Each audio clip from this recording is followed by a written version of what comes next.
Thank you for joining us. And it's our inaugural, uh, so our first webinar for by guiding leaders, for guiding leaders. And today is a treat. We're starting off with one of the most calming people I've ever been around, and you know how high strung I am. Uh, Essie has a way of just bringing everything to just the center, and I can't wait for you to experience what she brings today. A little bit about Essie is she was born and raised in Ghana, Africa, and she grew up in a family of philosophers, musicians, teachers. And then in 1985, she came to Canada and then later the US. And she went to the University of Washington School of Dentistry in Seattle. And that's where she received her DDS. Um, over the past 30 years, Essie's realized her passion for creating beautiful, healthy smiles um, was what she wanted to do. But more notably about Essie is that she is inspiring and she loves to empower her patients. And, you know, she wants them to live up to their greatness and, a happier, more authentic, impactful life. So I think today you'll get to see a little bit of the speaker that she is. She's an author, a presenter, a speaker. She's a smile mastery coach. And, when she's not creating beautiful smiles, you'll find her coaching women to rediscover their authentic self. So, if you would help me welcome Essie, and she's going to talk about chairside and beyond, navigating the stress and finding balance in a demanding profession. Essie, take it away. Well, thank you so much, Bobby. It's just great to be here and to see all you wonderful women joining me, taking time out of your precious schedules to join me on this webinar. And a number of you, a couple of you actually, have shared with me about some challenging things going on in your personal lives. And so I'd like to take a moment, if I may, to do a centering and grounding exercise. So I'd like you to find a quiet and comfortable spot. Sit upright and with your feet flat on the ground and with your hands resting comfortably on your lap. Close your eyes and take a few deep breaths, inhaling slowly through your nose and exhaling gently through your mouth. And as you continue to breathe deeply, bring your awareness to the sensations in your body. Notice any areas of tension or discomfort and consciously release that tension with each exhale. Now imagine roots extending to from the soles of your feet deep into the earth.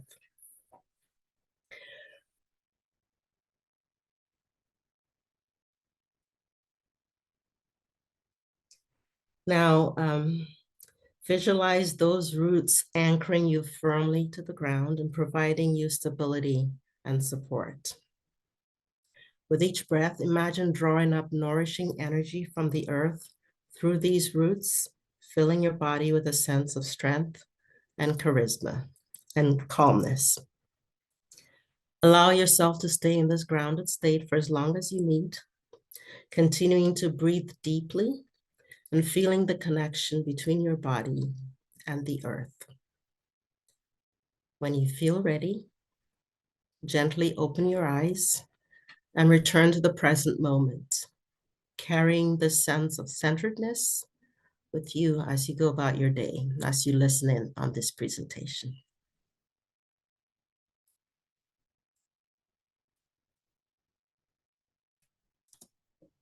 Today, we're going to be talking about stress, anything and everything about stress, how to navigate it, and how to find balance through all of it.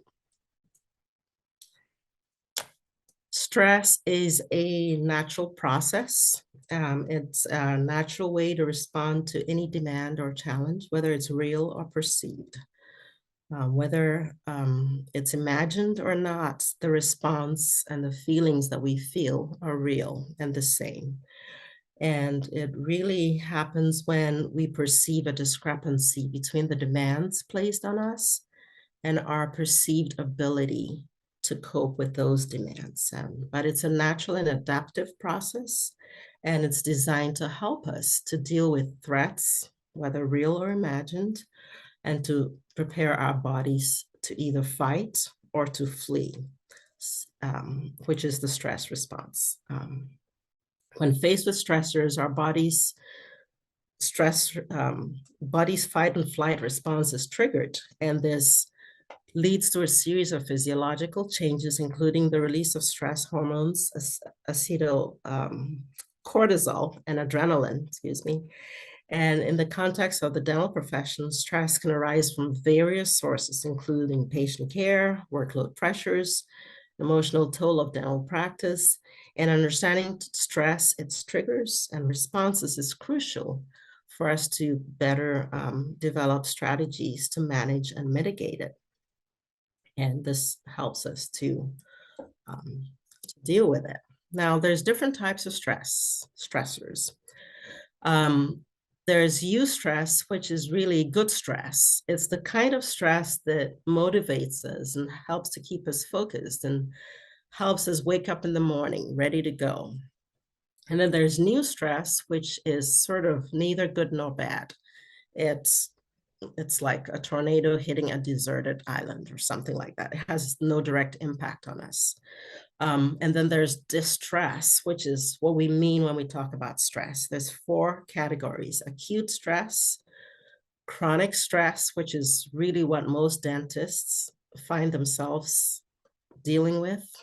And then there's also episodic acute stress, which is really also what a lot of dentists have to deal with. They have the chronic stress, which is interlaced with episodic acute stress.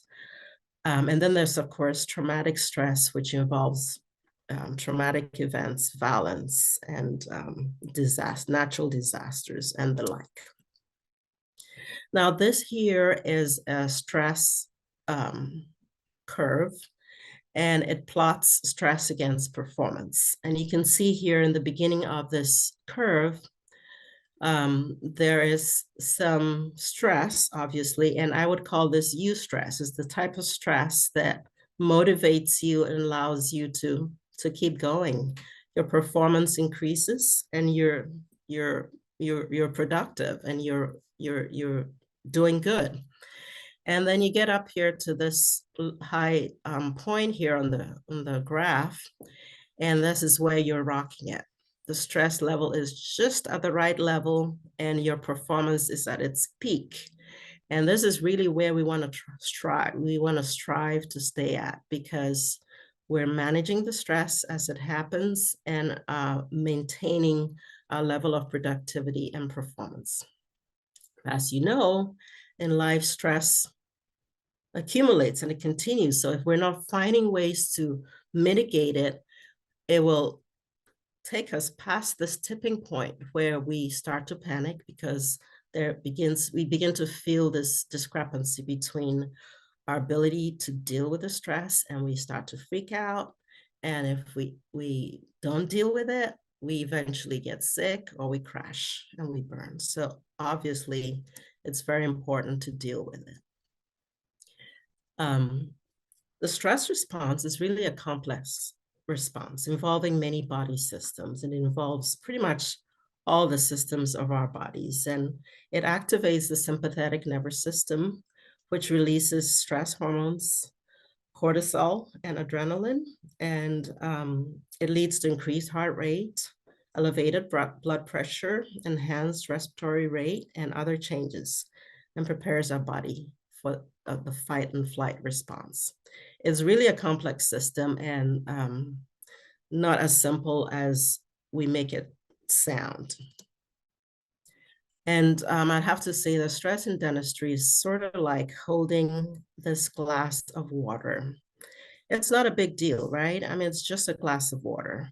But if you hold it for an extended period of time, the strain and the stress of holding it will get to the point where you might actually end up in the hospital, because your body, your muscles cannot hold this glass of water indefinitely. So we have to learn to figure out ways where we can actually set this down. We can throw it away, or we can set it down for a period. And when we are re-energized, we can go back and pick it up and continue on with it. but it's surely something that we need to look at. The thing about chronic stress, which is what most dentists deal with, is that it's it's so it's so common and so becomes so familiar that sometimes we forget that it's there. And therein lies the danger, because once you get used to it, you forget that it's there and you start to ignore it, becomes too familiar, and you become too comfortable with it. But the sad truth is, it will continue to wear down on your body, your spirit, your soul, and will cause long-term attrition and can slowly but surely destroy your body, your mind, and your life. There are many stresses in dentistry. I don't need to tell you what those are. I remember a few years ago, I was an associate in an office and I went to work that day, just a normal day. And I sensed a bit of a buzz in the office, and the assistants were really excited, running around, talking, whispering, and I realized that there was a new patient in the office who was extremely, extremely attractive. And he had this amazing effect on these girls, and they were just so excited to be in his presence. Anyway, he was there for a dental problem. So I did my new patient interview and discussed what his problem was, and we proceeded to sit him in the chair, and I was giving him anesthetic.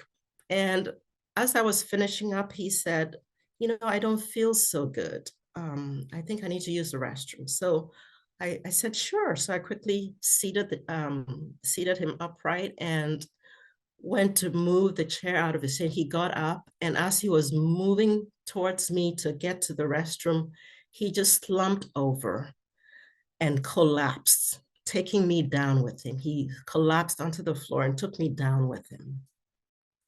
Now, it would have been really funny if it wasn't so serious, because the assistant came around the corner and stared at the spectacle before her eyes. Here's this gorgeous man laying on top of me and with his head comfortably nestled in my chest, my cleavage.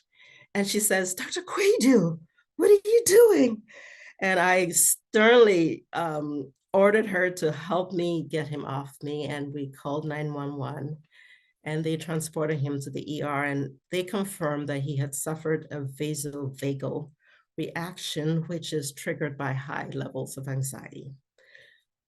Long story short, he survived that episode, and I also survived a bad fall, but not without it leaving a real strong imprint about how quickly things can change in the dental environment, and how we have to just be on top of our game at all times, find ways to just stay centered, stay calm, so that we can manage things in the best interest of our patients and for our own sanity and mental health. So here are a few stressors, patient anxiety, precision and detail working in small confined spaces, scheduling pressures, decision-making, emergencies, financial, business management. The list goes on and on.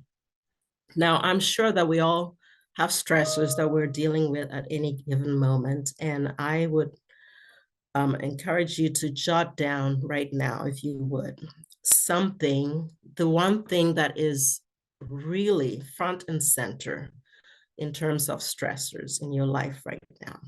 Jot it down. If you care to share it, you can share it in the chat, but I will come back to it. We're going to figure out how we can mitigate it during this presentation. So go ahead and jot that down, and we'll get to it in just a moment.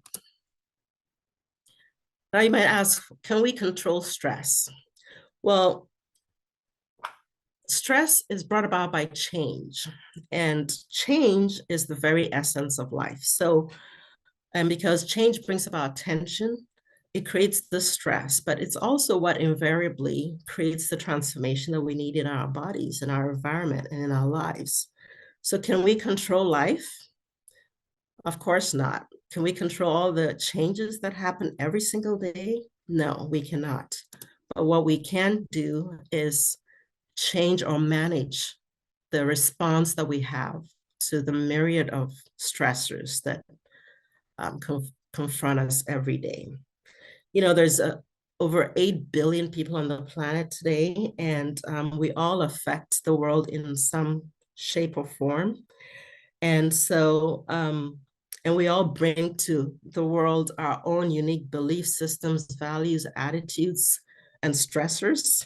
Okay, so the answer to the question, can you manage a stress response, is yes, but we have to know enough about who we are and how we react to the world, how we react to stressors, what our triggers are, and how we can deal with those effectively. So I think that one way to really put things in perspective is to look at this. This is an NLP communication model. It basically describes how our brain processes information. Okay. Take a stressful incident. Our brain perceives the information through our five senses. But there's about 2 million bits of information, um, um,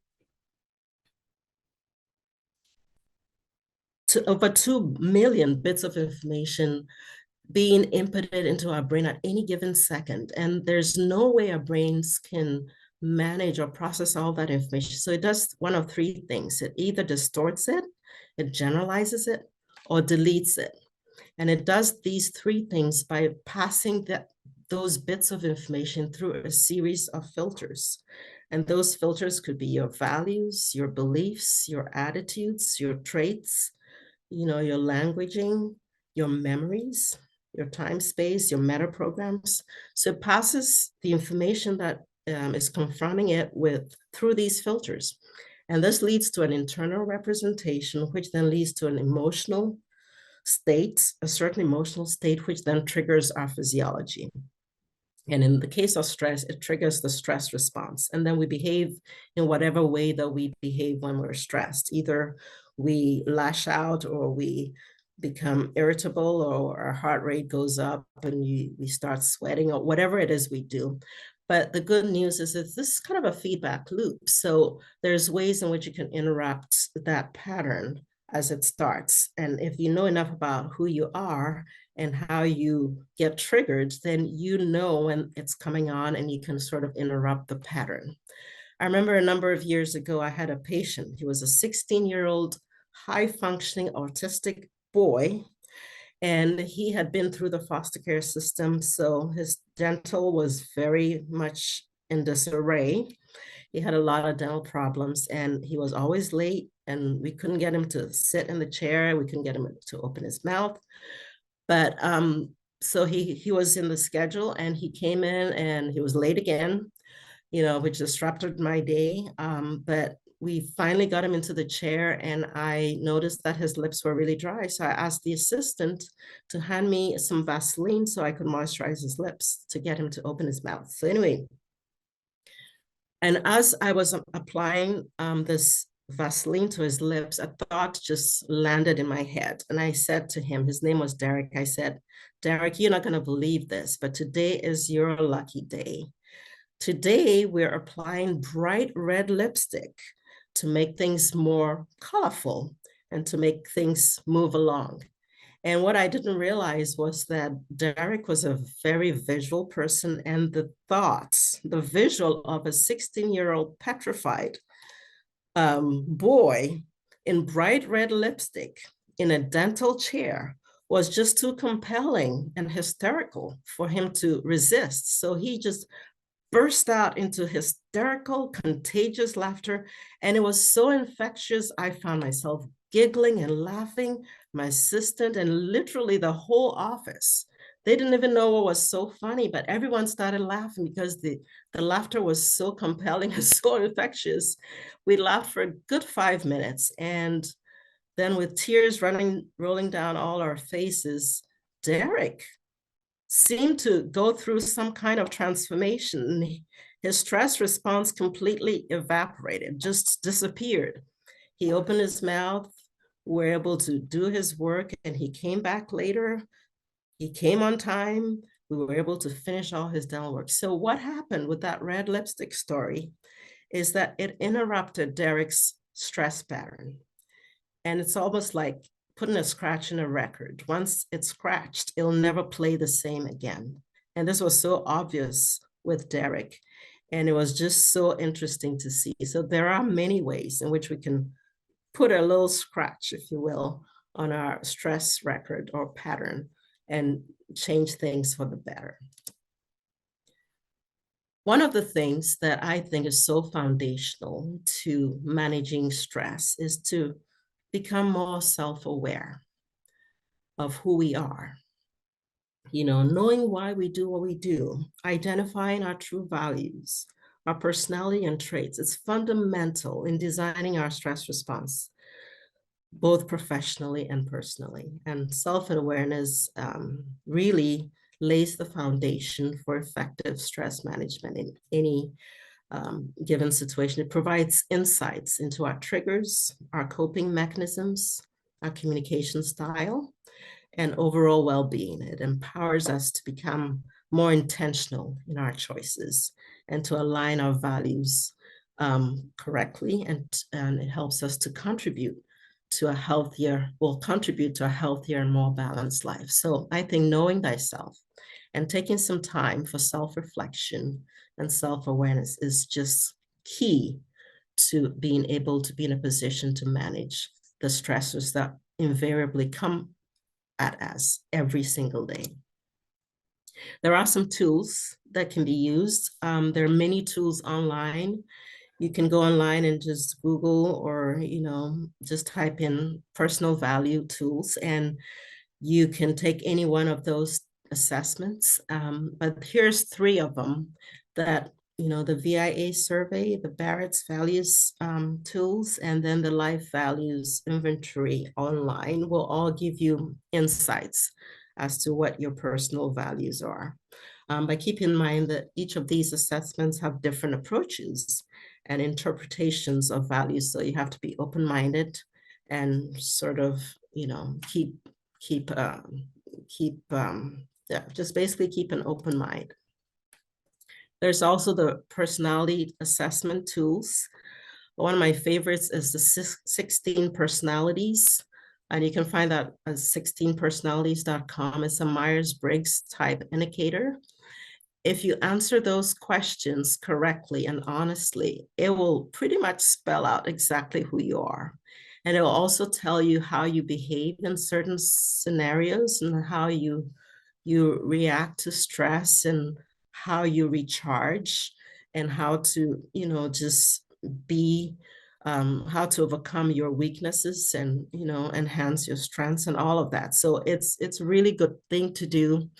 That's just one of them. There's also the Big Five personality tests, which will show you what your Big Five traits are.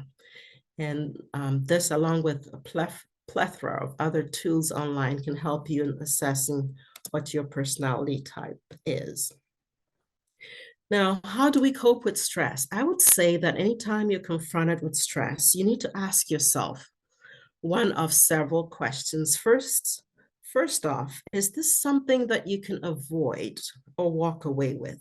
A lot of times we don't have that option, but it's important to ask, because if it is something you can avoid or walk away from, then you should. If it's not, then is there something you can do to either reframe it, or alter it in some way so that it's not so debilitating or so stressful? If there is, then you should do that, because that'll help mitigate the stress response. A lot of things happen in life that we have absolutely no control over. Is this something that we just need to accept? If it is, it doesn't mean you need to just cower in the corner and just play victim. It means just, maybe adapting, finding a way to adapt to it so that, you keep things real and positive. Because one of the things that causes massive stress is thinking that we can control something when we really can't, like control another human being. We cannot control another human being. We can just alter or adapt or reframe or, do things that can alter our perception. We can deal with our own attitudes and our own beliefs, but we cannot control another person or another thing. So these are some questions that we need to ask ourselves when we encounter stress. How do we avoid it? Can we avoid it? Can we alter it? Can we reframe it? Do we need to just accept and adapt? This is all crucial things. Now, there are several ways in which we can interrupt the stress pattern. One way was obviously the red lipstick on Derek, but on a serious note, deep breathing is one that is very effective in managing the stress response. What it does is it activates the parasympathetic nervous system, which then reduces the level of cortisol and adrenaline and resets us back to center. So basically what you do is you inhale through your nose and imagine the air filling your lungs, moving down your diaphragm and expanding your belly, and then holding it for a few seconds, and then releasing that air back out through your mouth. Your diaphragm rises and your lungs empty. It's a very simple, easy, quick way to reset. There's many different ways to breathe, but deep diaphragmatic breathing is just one very common and very effective strategy. Another strategy is progressive relaxation, where you tense up different parts of your body, different muscles in your body, and you do it systematically from your head, moving down through your neck, your shoulders, your arms, your torso, your lower body, and down to your toes. And this can be done very effectively with deep breathing. So with each inhale, you tense up your muscles and then hold for a few seconds. And then with each exhale, you release and relax those muscles. It's a way to sort of reset your mind, your body, and your spirit and the stress response. Now, you jotted down a few minutes ago the number one stressor, what you perceive to be a stressor that's front and center for you right now. So you've identified an issue. The EFT, which stands for Emotional Freedom Technique, is a strategy that can also help you to reset the stress response. Okay. And it's a therapeutic approach that combines elements of traditional Chinese medicine, psychotherapy, and acupressure. And it involves tapping strategic points. And it starts with, the front of the eyebrows. You can do it with just one hand or both hands. The stress points or the trigger or tapping points are the front of the eyebrow, the corner of the eye, under the eye, under the nose, under the mouth, under the collarbone, on the side of your lungs or your diaphragm, under your breasts, the sides of your hands, and the crown of your head.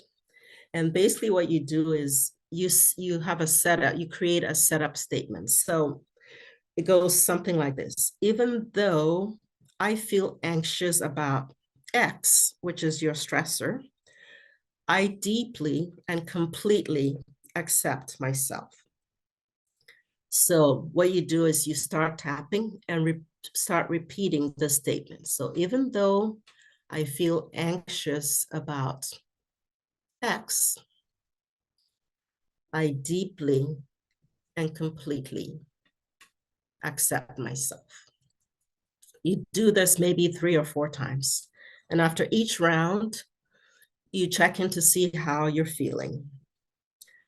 And then you can switch up the statement slightly to, maybe include something that references how you want to feel in that particular instance. So even though I feel anxious about X, I feel fully capable of handling it completely. So you do that a few times. It's a very strategic, very simple, very easy way to reset your emotional state. and it's called the EFT. You can read more about it online. Of course, we have desk yoga. That's simply just stretching, moving around, twisting. Anything that gets your blood moving can help to reset your body and interrupts the stress.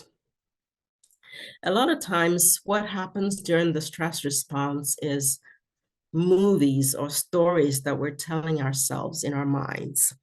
And the NLP swish technique is a very useful and efficient way to disrupt that. And basically, it involves creating two images. One image, which is the stressor, and another image, which is the desired outcome that you want to see. So the stressful image is big, it's colorful, it's vivid, and it has all the elements and details of the characteristics of the stressful events that's going on.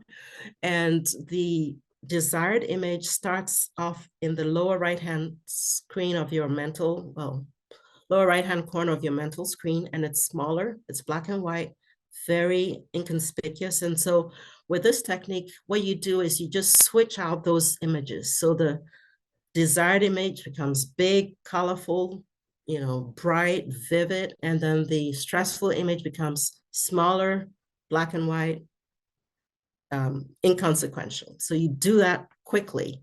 And it's a way to sort of switch out your brain pattern. And it's very helpful.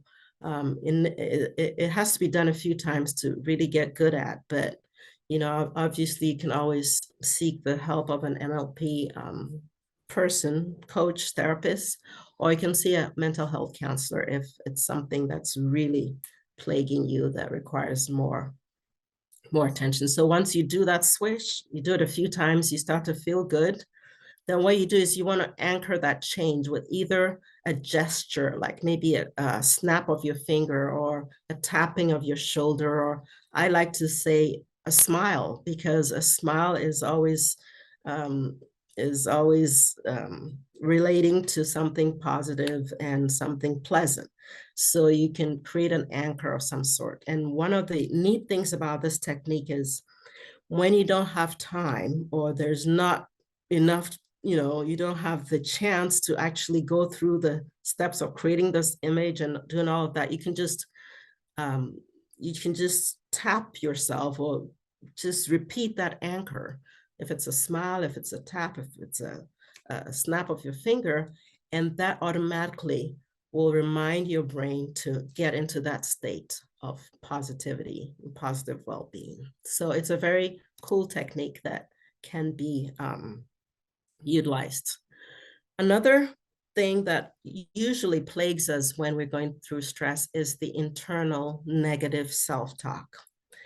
One way that I have found that works well is I have, just as a general thing, I have 3 mantras, and you can find one. You can take that stressor that you jotted down and reframe it in a way that is empowering for you. And you just have that in your arsenal, in your toolkit. And so whenever you find that the negative self-talk is bringing you down, taking you down that dark hole, just start repeating this phrase or this affirmation or this mantra that is inspiring for you and it'll be right for you. One of my favorites is, I am enough. I am capable. The light of God surrounds me. I can do this. Whatever it is, just repeat it over and over and over again, and that will negate whatever negativity is plaguing you. And the brain cannot really entertain 2 opposing sentiments at the same time. You cannot be happy and sad at the same time. So if you have a positive phrase that you just affirm to yourself when you find yourself getting into this negative self-talk, then it has a way of just negating the negativity. So just find a couple of phrases that you can just use, and that will help you to maintain your sense of self and self well-being. Mindfulness is key. Meditation is one way to stay really mindful and in the moment. We get so distracted with everyday life and stressors. Taking time out to center yourself. That centering and grounding exercise I talked about at the beginning is a very simple, quick way to ground yourself.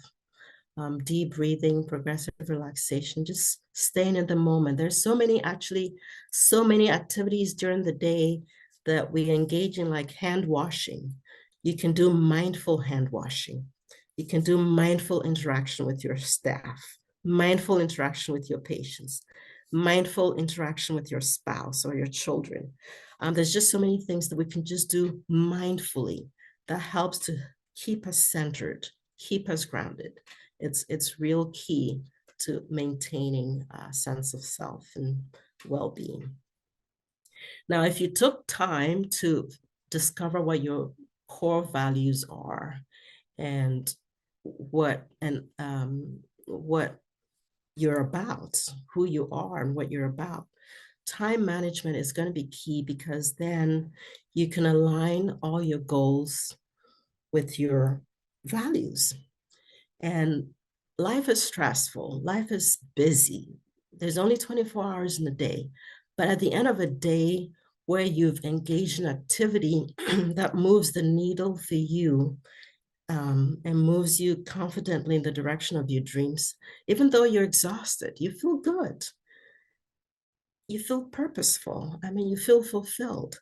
So time management, making time, prioritizing things that are most important, aligning those goals to your values, and constantly evaluating your time investments is key to managing stress.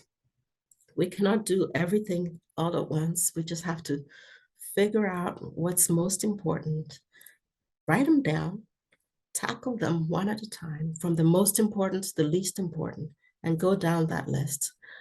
Otherwise, we're like chickens with their heads cut off, which is running around in circles, and that leads to more stress and more, more disruption. So, and then now, I think the most important of all, really, is learning to take care of ourselves. Self-care is so important. A lot of times as health care professionals, we put the other person before our own needs. But remember that taking care of myself doesn't mean me first. It means me too. Because honestly, if you don't take care of yourself, then game over. You're not able to be in a position where you can be present for your patients, for your family, for yourself. And so taking time out for yourself is key. And that means eating well, sleeping adequately, hydrating, taking time out for things that mean the most to you. I think sleep is one of the critical things. I know I suffer from sleep deprivation. It's important to have a sleep ritual where you turn off the cell phones and turn off the lights, get real good sleep every night, and make sure that you're taking care of yourself, because that is key. And I think, honestly, as dentists, what we do every day is create beautiful, healthy smiles. We have to learn to commit to practicing the very thing that we gift to our patients every day, which is our smiles. Smiling can have profound and positive effects on stress management, and its impact really extends beyond just a facial expression. It releases endorphins, it reduces cortisol, it produces positive feedback loops, it enhances social connection, improves our mood, relaxes our bodies and facial muscles, it enhances communication, and is definitely a stress buffer in challenging situations. While smiling alone does not eliminate all sources of stress, incorporating genuine smiles into daily interactions can be a simple yet very effective tool in promoting a positive mindset and contributing to stress management. So the three big takeaways is first, know thyself. Who are you? What do you stand for? What means the most to you? What are your strengths, your weaknesses? What do you need to commit to improving on every day? What are your fears, your triggers, your coping mechanisms, your goals? I've touched on enough here to help you identify and hopefully manage the signs and triggers that create stress in your life. Remember that you are an authentic and unique human being like no other on the planet. You are not in competition with anyone or anything. You are here to express your awesome, unique qualities on the planet and leave your unique branding on it to make it better than ever. Now, deviating from your authenticity or your authentic self is ultimately what leads to stress and its debilitating consequences. So take the time to self-reflect, take the time to know yourself. It's key. Time management is another thing. It's make time for the things, the people, and the goals that you've identified that mean the most to you and will move you confidently in the direction of your dreams. Because life is short. Make the most of it. It's so easy to get caught up with what the next person is doing or not doing. And I really believe shiny object syndrome is the real pandemic of our day. So we have to remember to stay true to who we are authentically. And this will ultimately mitigate tension and reduce stress. And lastly, probably the most important of all, we have to learn to take care of ourselves, our bodies, and our minds. We need to adopt healthy lifestyles, eat well, hydrate, take restful breaks, sleep, pamper ourselves, celebrate our wins, learn from our mistakes, surround ourselves with positive people and things, manage our stressors, and guard our thoughts, guard our minds, maintain a positive outlook no matter what.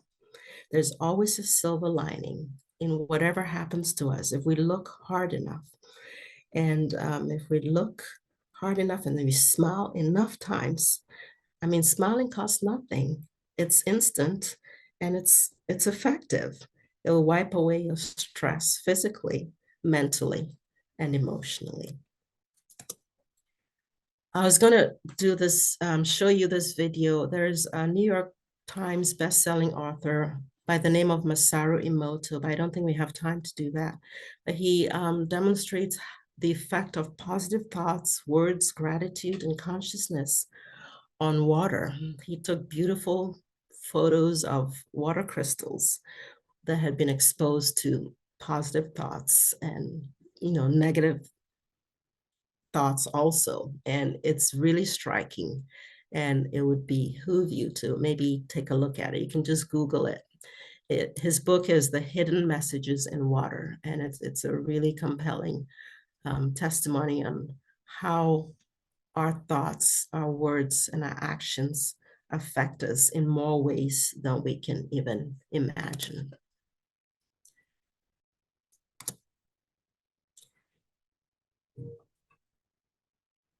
Now, in her book, Women Who Run with the Wolves, the famous author, Dr. Clarissa Estes, said, "Ours is not to mend the world all at once. Ours is to reach out and mend that part of the world that is within our reach. And mending the world starts with us, knowing ourselves, embracing life and its myriad of changes and stressors, accepting what we cannot change, but adapting and transforming what we can um, with our own unique brand of magic, positively, confidently, authentically, and with distinction. Remember that in the midst of life's storms, a river cuts through rocks, not because of its power, but because of its persistence. Embrace stress as the sculptor of your strength and flow forward with unwavering resilience. Know thyself, Spend time doing the things that move the needle and that are aligned with your professional and personal goals. And absolutely take the utmost care of yourself. I'd like to indulge you, if I may, with a very short meditation utilizing some of the things that we've talked about today. So find a quiet spot or quiet space, and let's begin with a few deep breaths. Inhale slowly and picture a tranquil body of water, whether it's a calm lake, a gentle river, or the soothing ocean. Visualize the water's surface and imagine the rhythmic flow, creating a sense of peace. Envision a warm and gentle sun shining above the water. Picture its rays extending towards you. And as you feel the warmth, allow a genuine smile to form on your face. As you continue to smile, bring attention to the different parts of your body, starting from your head and moving slowly down to the tips of your toes, releasing any tension and inviting relaxation with each breath. Imagine your thoughts as gentle ripples on the water's surface. Allow them to come and go, observing them without any attachment. Smile at the flow of thoughts, acknowledging them with kindness. Now reframe that stressor that has been plaguing you. Visualize the positive outcome you would like to see in its place, and surrender to its peaceful and effortless transformation. With each inhale, visualize positive energy entering your body like a refreshing breeze from the water. Visualize it as it cleanses you, bringing more clarity, focus, peace, and calm. And as you exhale, imagine releasing any stress or tension, letting it flow away with the water. You can do this a few times or as many times as you wish. Now take a moment to reflect on aspects of your life that bring gratitude. Picture those positive elements as reflections in the water, creating a sense of appreciation, love, and peace.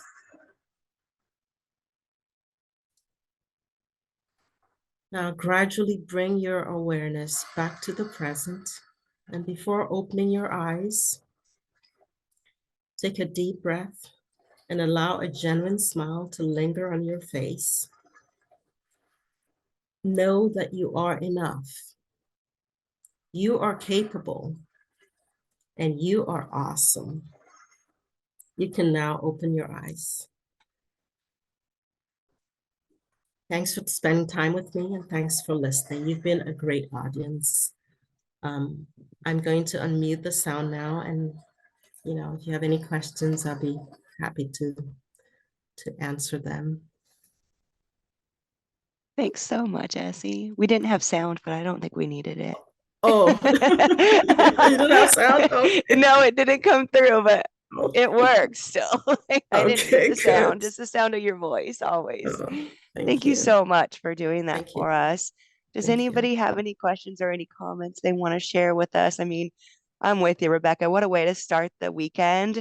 I was like, I need going into this weekend. We need Essie in our lives. So I fully appreciate you doing this and being Thank you. the first one that volunteered to get this going for us and get these webinars started. I'm Mhm. excited. We have more coming up. We have Layla Lohman coming up next month. Erica, remind me of the date. Sorry, I don't.